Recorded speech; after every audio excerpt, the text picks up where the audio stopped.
오늘은 거룩한 주일이자 사순절 넷째 주일로 하나님 앞에 예배드립니다. 우리 모두 가정에서 예배드리지만 신령과 진정으로 하나님 앞에 예배드리는 그런 귀한 은혜의 시간이 되길 바랍니다. 사도신경 하심으로 우리의 신앙을 하나님 앞에 고백하시겠습니다. 나는 전능하신 아버지 하나님 천지의 창조주를 믿습니다. 나는 그의 유일하신 아들 우리 주 예수 그리스도를 믿습니다. 그는 성령으로 잉태되어 동정녀 마리아에게서 나시고 본디오 빌라도에게 고난을 받아 십자가에 못 박혀 죽으시고 장사된 지 사흘 만에 죽은 자 가운데서 다시 살아나셨으며 하늘에 오르시어 전능하신 아버지 하나님 우편에 앉아 계시다가 거기로부터 살아있는 자와 죽은 자를 심판하러 오십니다. 나는 성령을 믿으며 거룩한 공교회와 성도의 교제와 죄를 용서받는 것과 몸의 부활과 영생을 믿습니다. 아멘.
사랑과 은혜가 많으신 하나님 아버지, 오늘 사순절 네 번째 주일을 허락해 주셔서 주님 자원에 나와 예배할 수 있게 하시니 진심으로 감사를 드립니다.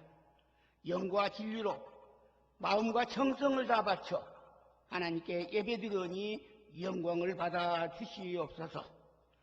지난 한 주간 지나면서 하나님 뜻대로 살지 못했습니다. 거짓말하고 시기하고 질투하고 음란한 마음 품면서 고집과집을 버리지 못하고 섬기는 삶을 살지 못하면서 세상과 짝지어 살았던 것을 오늘 회개하오니 용서하여 주시옵소서. 아버지, 오늘 또 주님 전에 나와서 예배드리면서 하나님께 강구하는 모든 것들이 있습니다. 먼저 코로나19를 때문에 모든 성도들이 주님 전에 나와서 예배드리는 것을 어렵게 생각하고 예배를 드리지 못하고 있는 상황이 있습니다. 그렇지만은 왜 코로나가 저희들에게 왔는지를 깨닫는 시간이 되게 도와주시옵소서. 모든 성도들이 하나님의 뜻이 무엇인가를 깨달으면서 하나님께 무릎 꿇고 기도하는 시간이 되고 기간이 되고 모든 것이 합력해서 누리는 역사가 나타날 수 있을 때까지 하나님만 바라고 소원한 일이 되게 도와주시옵소서. 아버지 하나님, 우리나라를 비롯해서 온 세계가 이런 경황을 맞고 있습니다. 이것은 오직 하나님의 뜻만이 있을 줄 믿사오니 아버지 하나님, 하루빨리 이것을 지나게 해 주시옵소서. 저들 회개하고 용서를 빌고 원하오니 아버지, 이때는 앞으로는 절대로 하나님께 어긋나는 일을 하지 않고자 하나님 원하는 일을 하고자 하나님 바라는 일고자 하오니 아버지여, 이 코로나를 하루빨리 물리쳐 주시고 지나가게 하여 주시옵소서. 그래서 주님의 귀한 권석들이 주님 전에 나와서 예배드리고 영광 돌리는 모든 일에 설심을 당할 수 있는 힘을 허락하여 주시옵소서. 아버지는 이 나라의 위정자들을 지켜주시옵소서. 그들이 하나님의 뜻인지 분별하게 도와주시오. 하나님의 뜻이 무엇인가를 마음속에 새기면서 아버지는 다시 한번 예수 그리스도의 향기를 나타내는 삶을 사는 성도들의 그 기도를 아버지 하나님 받아 주시옵소서. 아버지, 오늘 또 주님 전에 기도하는 모든 성도들이 있습니다. 주님의 귀한 권속들에게 하나님 함께 해주셔서 영유아 유치부에서부터 당회에 이르기까지 각 기관과 부서를 지켜주시옵소서. 기관과 부서가 맡기는 사명을 다할 때에 삼양제일교회가 날로 부흥하고 하나님께 영광 돌릴 줄 믿습니다. 아버지 하나님 붙들어 주시고 운정 허락해 주실 줄 믿습니다. 또 바라고 소원한 또 한 가지가 더 있습니다. 삼양교회를 위해서 기도하는 우리 담임 목사님을 지켜주시옵소서. 아버지 하나님, 열심을 다해서 최선을 다해서 하나님께 영광 돌리고자 하나님의 뜻이 무엇인지를 그대로 전하고 하나님께서 맡겨준 사명을 감당하고자 하오니 영육간의 건강을 허락해 주시고 가정이 더 어려움 없게 도와주시고 모든 성도들에게 맡겨줄 사명을 감당할 때 신원의 강건함도 허락해 주시옵소서. 아버지, 바라고 또 기도합니다. 오늘 말씀을 증거하겠습니다. 이 말씀을 증거할 때 우리의 귀가 열려서 하나님의 말씀을 받을 때 아멘으로 화답하는 시간이 되게 도와주시고 하나님 그 말씀을 듣고 마음의 모든 것들이 해결받고 하나님 감사합니다 감사합니다고 감사가 차고 넘치는 예배가 되게 도와주시고 하나님께 영광 돌리는 삶이 되게 인도해 주시옵소서. 날마다 말씀을 듣고 모든 것을 행하면서 주님께 나와 기도하기를 원하고 주님께 가까이 이르기를 원하는 그런 심정으로 있는 모든 귀한 권속들에게 하나님 은총 허락해 주셔서 다음 주일부터는 꼭 주님과 예배드릴 수 있는 그런 길을 허락해 주시고 앞으로 부활의 주님을 만나는 그 부활길에 열심을 다해서 그날을 기다리면서 기도하는 성도들이 되게 인도해 주시옵소서. 아버지 하나님, 오늘의 예배 시종을 주께 맡깁니다. 주님께 책임져 주시고 운정을 해주시고 아버지 하나님 모든 것 다 홀로 영광 받아 주시옵소서. 감사와 영광과 찬양을 드리며 예수 그리스도의 이름으로 간절히 기도하옵나이다. 아멘. 오늘 우리에게 주시는 하나님의 말씀은 구약성경 시편 39편 4절에서 7절까지의 말씀과 신약성경 마태복음 26장 69절에서 75절까지의 말씀입니다. 시편 39편의 말씀입니다. 여호와여, 나의 종말과 연한이 언제까지인지 알게 하사 내가 나의 연약함을 알게 하소서. 주께서 나의 날을 한 뼘 길이만큼 되게 하시매 나의 일생이 주 앞에는 없는 것 같사오니 사람은 그가 든든히 서 있는 때에도 진실로 모두가 허사뿐이니이다. 진실로 각 사람은 그림자같이 다니고 헛된 일로 소란하며 재물을 쌓으나 누가 거둘지는 알지 못하나이다. 주여, 이제 내가 무엇을 바라리요? 나의 소망은 주께 있나이다. 아멘. 마태복음 26장입니다.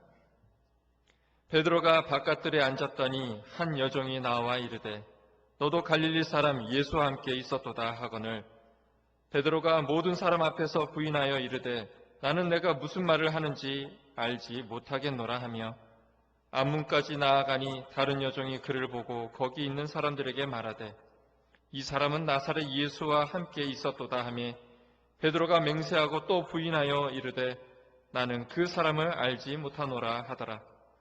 조금 후에 곁에 섰던 사람들이 나와 베드로에게 이르되 너도 진실로 그 도당이라 내 말소리가 너를 표명한다 하거늘 그가 저주하며 맹세하여 이르되 나는 그 사람을 알지 못하노라 하니 곧 닭이 울더라. 이에 베드로가 예수의 말씀에 닭 울기 전에 내가 3번 나를 부인하리라 하심이 생각나서 밖에 나가서 심히 통곡하니라. 아멘.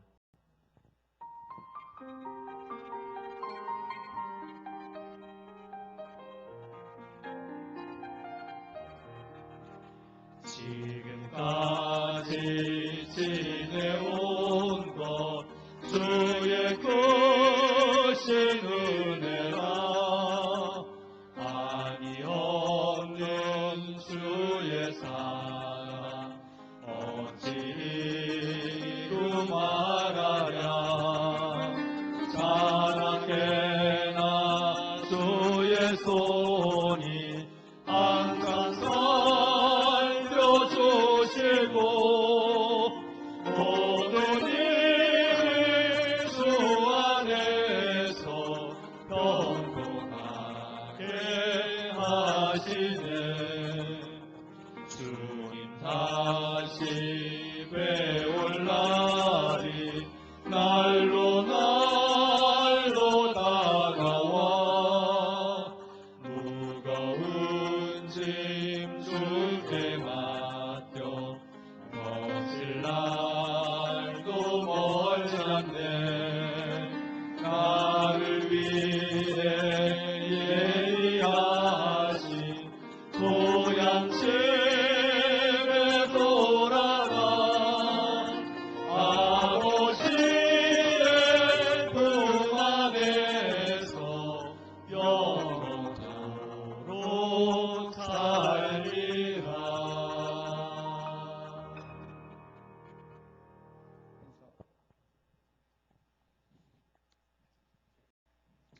할렐루야. 오늘은 귀한 성일입니다. 하나님 앞에 예배하는 우리 모든 성도들에게 주의 은혜와 참된 평강이 있기를 바랍니다. 요새는 인사할 때 편안하십니까? 또한 편안하시죠? 라는 인사를 많이 하게 되는 것은 한 달 전, 2달 전부터 있었던 코로나19 바이러스로 인하여서 우리가 서로 소통하거나 연락하거나 만난 일이 적어짐으로 해서 잘 지내시는지 안부를 묻는 경우가 많아졌습니다. 저도 교회 사무실에 있으면서 우리 교우들하고 많은 전화로 같이 안부를 물었고요. 또한 제 아는 지인들에게도 그동안 2, 3년, 3, 4년 동안 아무런 연락이 없던 이들하고도 안부를 묻는 그런 시간을 갖곤 했습니다. 여러분, 집에만 계시고 또 많은 곳에 다니지 못한다 할지라도 너무 답답해하지 마십시오. 또 재택근무하는 남편 혹은 또 이렇게 배우자나 자녀들 계시다 할지라도 너무 하루 삼시세끼 다 밥 먹느냐고 뭐라고 하지 않으시면 좋겠어요. 제 아는 친구 목사님이 며칠 전 그런 얘기를 하시더라고요. 부목사님들 이제 출근하지 말고 한 주간 동안 재택근무하십시오. 그렇게 광고하고 알렸는데 며칠 지나니까 부목사님이 사무실에 근무하러 나오셨답니다. 이 사람아 왜 집에 재택근무하라니까 나왔나 했더니 아내가 집에 있지 말고 밖으로 나가라고 야단을 해서 교회에 와 있다는 겁니다.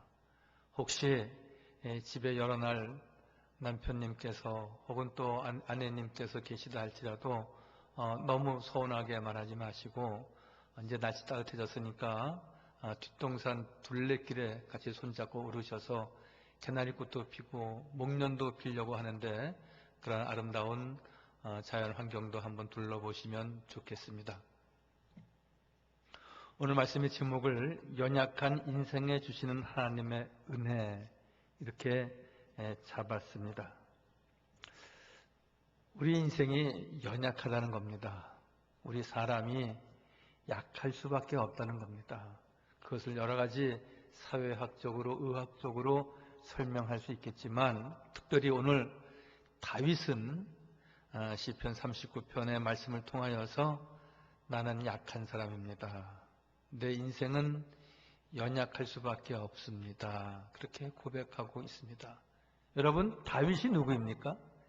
이스라엘, 유다 왕국, 그것도 분단된 왕국이 아니라 통일 왕국의 2대 임금이지 않습니까? 막강한 권력과 통치를 하는 그런 리더였음에도 불구하고 그는 이야기하기를 나의 연약함을 알게 하소서 그렇게 하나님 앞에 고백하고 있습니다. 즉 자기 자신의 연약함은 먼저는 내 인생이 짧다는 겁니다. 손바닥만 하다는 것이고요. 그리고 내가 이 궁전 안에 있고 또한 많은 보위하는 여러 군사들이 많이 있지만 하나님 지켜주시지 않고 하나님 보호해 주시지 않으시면 내 삶의 터전이 결코 든든할 수 없다. 그 이야기를 그는 경고하지 못하고 든든하지 못하다. 그렇게 39편 5절에서 말씀하고 있습니다. 뿐만 아니라 그는 많은 전쟁도 했고 나라를 세우는 일에도 큰 역할을 했지만 내 삶이 너무나 하나님 없으니까 하나님 안 계시면 무의미하고 그리고 무미건조하고 그리고 나그네와 같고 그림자와 같은 인생입니다. 즉 전체로 이야기해서 다윗은 나는 약한 사람입니다. 내 인생은 보잘것없는 것입니다. 라고 고백하는 것입니다. 여러분, 이번 코로나19 바이러스를 통하여서 우리가 많은 것을 말할 수 있지만 특별히 우리는 약한 존재이구나. 우리 인생은 연약할 수밖에 없구나. 네 땅 내 땅 더 잘 살아야지 하고 여러 나라가 경쟁하지만 결코 든든히 서 있지 못하고 또한 우리가 사는 것이 견고하지 못하다. 여러분, 이번 전염 사태 괴질로 인하여서 다른 여러 가지 수치와 조사와 전달되는 내용이 있지만 특별히 사망자만 놓고 본다면 대단한 수요가 아닐 수가 없습니다. 이것은 제1차, 제2차 세계대전 때도 없었던 일들이 생겨나는 것입니다. 그만한 수요는 아니지만 우리가 전쟁도 아닌데 벌써 이탈리아는 4,032명이 사망했다고 하고요. 중국은 3,248명, 스페인은 1,093명, 그리고 프랑스는 450명, 미국은 249명, 대한민국은 어제 토요일까지 103명의 사망자가 나왔습니다. 총칼을 가지고 전쟁하는 것도 아니고 핵전쟁하는 것도 아닌데 바이러스 그 하나로 인하여서 지금 세계가 초토화되고 있고 내 생명이 아니고요. 오늘 다윗의 고백과 같이 내 터전은 든든하지 못하구나, 견고하지 못하다는 것을 우리가 고백하면서 연약한 인생을 주여 도우소서. 연약한 이 나라를, 이 몸을 주여 지켜주옵소서 기도해야 하는 것입니다.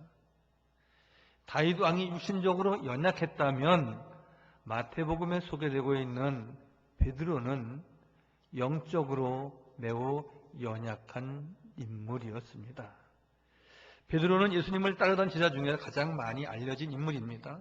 그는 자신만큼은 어떠한 상황과 어떠한 형편에 처하든지 끝까지 주님과 함께 하겠습니다. 늘 나는 주님 편입니다. 나는 주의 사람입니다. 라고 호기롭게 장담하던 인물이 아니었습니까? 그러나 여러분, 그랬던 베드로도 정작 위기를 만나니까, 환난을 당하니까, 자기 자신에게 어려움이 닥쳐올 것 같은 두려움이 엄습해 오니까 예수님을 외면하고 예수님을 부인한다고 오늘 마태복음 26장 69절 이하의 말씀에 특별히 세 곳을 유심히 본다면 70절, 72절을 한번 같이 보시겠습니다. 70절은 이렇게 베드로가 주님을 부인하고 있습니다. 베드로가 모든 사람 앞에서 부인하여 이르되 나는 네가 무슨 말을 하는지 알지 못하겠노라. 너는 예수를 따르던 그 갈릴리의 예수를 따르던 그 사람이 아니냐? 그렇게 물으니 나는 그런 적이 없다. 72절은 베드로가 맹세하고 또 부인하여 이르되 나는 그 사람을 알지 못하노라. 예수님을 알지 못한다. 이렇게 부인할 수 있는 겁니까? 74절에 그가 저주하며 맹세하여 이르되 나는 그 사람을 알지 못하노라 하니 곧 닭이 울더라. 그렇게 오늘 말씀하고 있습니다. 예수님이 잡히시고 공회당 가야바 앞에 서서 예수님을 세 번이나 모른다 부인하고 있는 연약한 베드로의 모습입니다. 여러분, 이러한 베드로의 모습은 결코 베드로의 모습만은 아닐 것입니다. 주님 사랑한다고 우리가 10번, 100번 진심으로 우리가 고백하며 지금까지 달려왔지만 우리가 어려움을 당하고 위기를 만나고 또한 내 삶의 터전이 어떻게 될지 모른다고 우리가 큰 환난에 처하게 될 때에 우리는 베드로와 같이 연약한 모습을 갖는 것이 아니라 그럼에도 불구하고 나는 주님밖에 없습니다. 이렇게 고백하고 주님께 영광 돌리는 성도들이 다 되시기를 바랍니다. 먼저 그 첫 번째 우리가 교훈을 얻을 수 있는 것은 진실된 믿음은 고난 가운데에서 나오는 것이구나 라고 말씀하고 있습니다. 즉 믿음의 진실성은 고난 속에서 피어나는 것이다, 그러한 뜻입니다. 여러분, 평상시에는 의로운 사람인지 그렇지 않은 사람인지 똑똑한 사람인지 그렇지 않은 사람인지 우리가 알 수 없습니다. 그러나 시험을 치러보면은 어려운 일을 만나보고 또한 같이 교제하며 사귀어보면은 그의 진실된 모습을 어느 만큼 우리가 알 수 있는 것입니다. 예수님을 향한 충정의 마음을 갖고 있던 베드로는 자기의 목숨을 다해 예수님을 따를 것이라고 고백했습니다. 그의 고백, 유명한 고백이 있지 않습니까? 예수님께서 이제 십자가의 길을 가시기 전에 오늘과 같이 대제사장 앞에 서기도 하고 많은 로마 군병들 앞에 서서 늘 어려움을 당하게 되니까 예수님께서 제자들에게 물으셨습니다. 너희들도 나를 떠나려고 하느냐? 그때에 베드로의 유명한 고백이 있지 않습니까? 영생의 말씀이 주께 있는데 내가 어디로 가오리까? 베드로의 너무나 감동적인 주님을 사랑하고 주의 말씀을 사모했던 귀한 종의 고백입니다.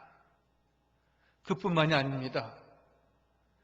다른 제자들은 예수님을 향하여서 세례 요한 같다고 하고 선지자 가운데 한 분이라고 했지만 주님께서 베드로에게 너는 나를 무엇이라고 생각하느냐 물으셨을 때에 그 유명한 고백, 우리들이 늘 하는 고백, 주는 그리스도시요 살아계신 하나님의 아들이십니다. 이러한 고백을 베드로가 하지 않았습니까? 여러분, 이러한 고백은 베드로가 이중적인 인물이기 때문에 가증스럽게 거짓부렁으로 한 말은 결코 아닐 것입니다. 그 당시에 베드로는 가장 그 폐부에서 우러나오는 진솔되고 진실된 고백을 주님께 드렸습니다. 그러나 이러한 마음도 어려운 위기가 닥치자 아무런 힘을 발휘하지 못하고 무너지는 것이었습니다. 예수님이 붙잡힌 상황에서 그는 두려움에 사로잡혔을 것입니다. 그의 마음에 가득 찬 두려움이 결국 예수님을 외면하게 되었고 예수님을 3번씩이나 부인하게 되었다는 것입니다. 사랑하는 성도 여러분, 평상시에는 다 주님을 사랑하는 사람, 또한 늘 성전에 심겨진 레바논의 백향목과 같은 귀한 믿음을 가진 성도들의 모습이지만 우리가 어려운 처지를 당하고 환난을 당하고 이제 나는 끝이구나, 마지막이구나, 바닥이구나, 늘 경제적으로 어려움을 당하고 육신적으로 큰 고통 가운데 있을 때에 우리는 하나님을 원망하며 떠나며 또한 주님을 부인했던 베드로와 같이 우리가 주님을, 말씀을, 교회를 외면하고 부인하는 우리의 모습은 아니었습니까? 우리도 평상시 베드로처럼 믿음의 고백을 주님께 드리곤 합니다. 예배를 통해 받은 감격에 반응할 때처럼 우리는 늘 그런 감격과 그러한 감사와 또한 주께만 영광 돌리는 삶이 계속 어떤 형편에서든지 이루어져야 하는 것입니다. 개인의 삶에서 경험한 은혜에 우리가 응답할 수 있어야 됩니다. 여러분, 우리가 큰 질병이 있을 때 우리를 고치시고 치료하시고 온전케 하시는 이는 하나님이신데 하나님이 하셨습니다. 하나님 우리에게, 우리 가정에 진정한 기쁨과 행복을 주셨습니다. 여기까지 있게 하신 은혜, 지금까지 지키신 것 주의 크신 은혜라 우리가 늘 찬양하고 고백하고 늘 감사하는 자리에 나가야 하는 것입니다. 그러한 삶이, 감사하는 삶이, 영광 돌리는 삶이 계속되지 않으면 어려운 일을 만나고 내 삶의 터전이 흔들거려서 든든하지 못하다고 여길 때에 우리가 낙심하고 실족하고 우리가 베드로의 3번 부인과 같은 그러한 외면하고 또한 주님을 떠나는 삶의 모습을 결코 지녀서는 안 되는 것입니다. 여러분, 우리가 살다 보면 늘 좋은 일만 있는 것은 아닙니다.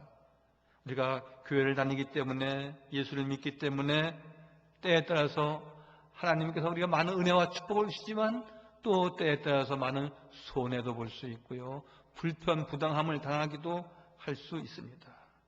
세상 사람들은 결코 예수 믿는 사람들을 좋은 눈으로 호의적으로만 보지 않습니다.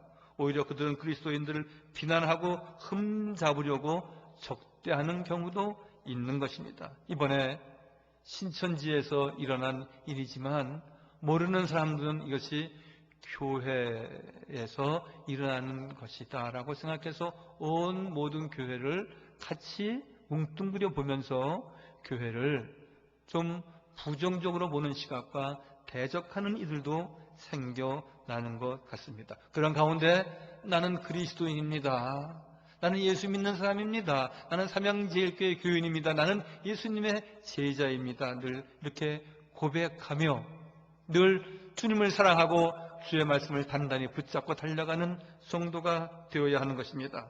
여러분, 마태복음 5장에도 의를 위하여 핍박을 받는 자가 오히려 복을 받는다 말씀하고 있지 않습니까?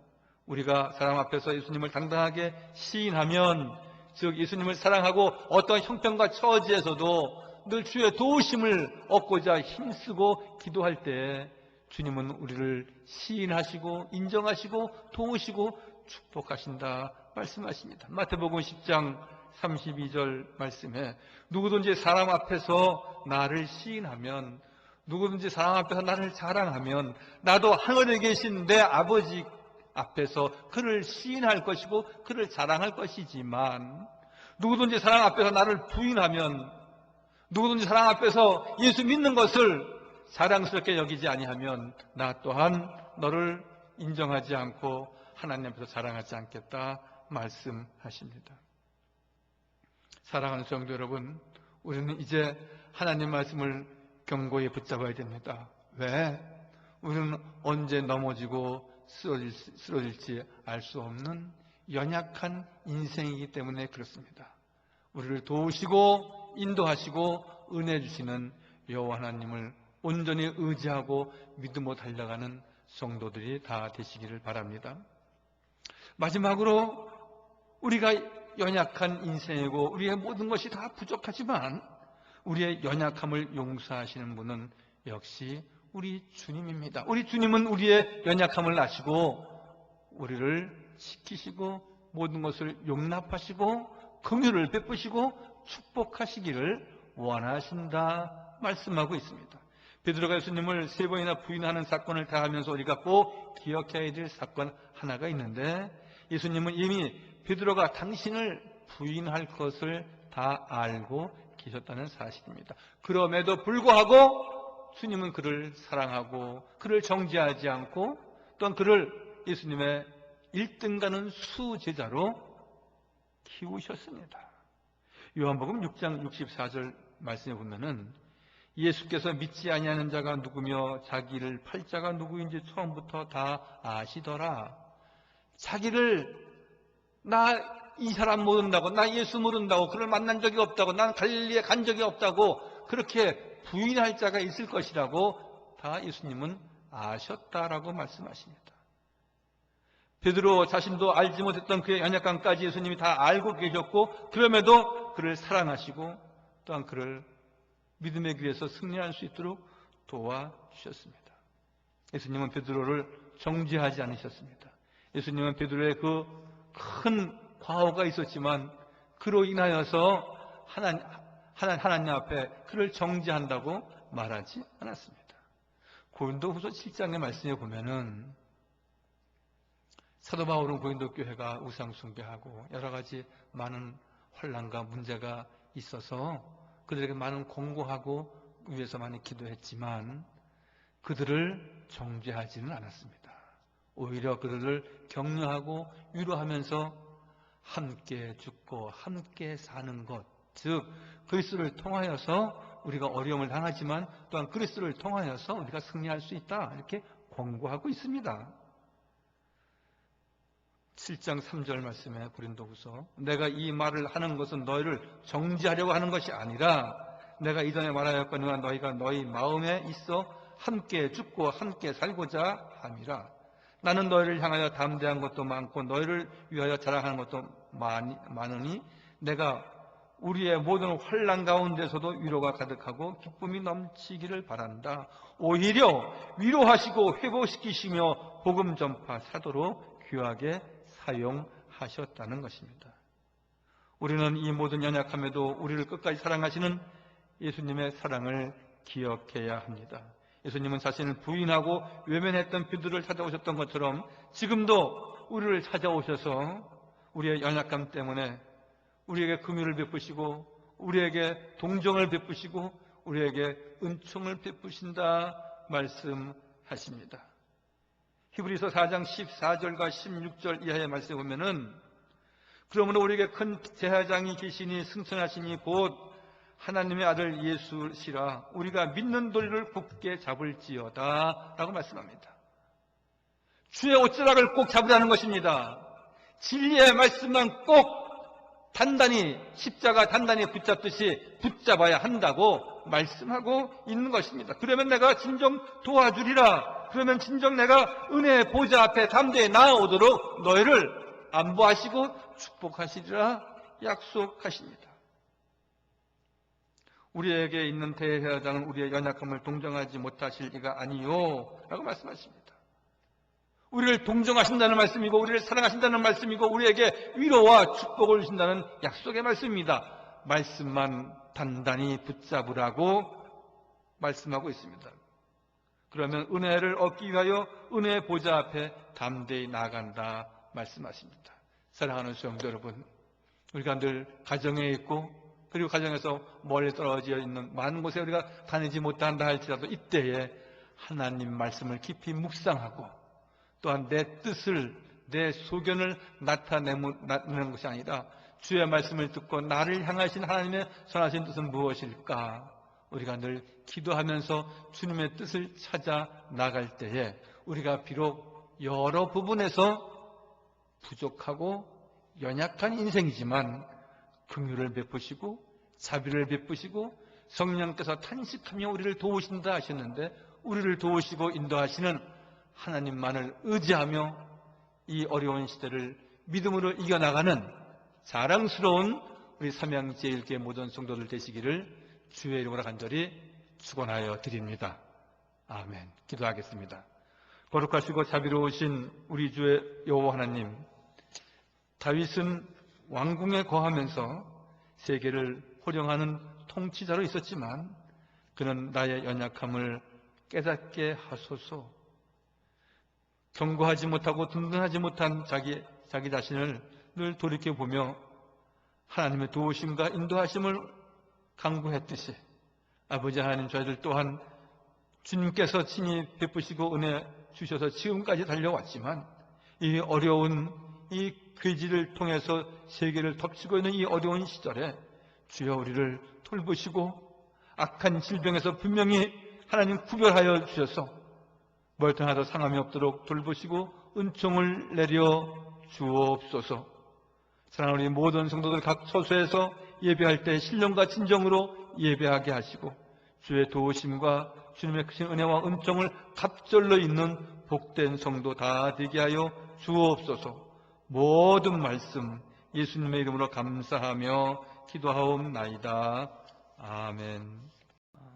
첫 번째로는 저희들이 영상 예배, 온라인 예배를 오늘까지 벌써 4주째 드리고 있습니다. 특별히 여러 우리 교우들이 이 온라인 예배를 경건하게 잘 드리시는 것에 대해서 너무 고맙고 감사를 드립니다. 이제 정부에서는 4월 둘째 주일부터 학교 개학을 하고 또한 어느 정도 정상화하는 방안을 마련한 것 같습니다. 이에 저희 교회도 보조를 같이 맞추겠지만 3월 한 달 동안 지금 첫째 주, 둘째 주, 셋째 주, 오늘 넷째 주까지 온라인 예배를 드리고 있습니다.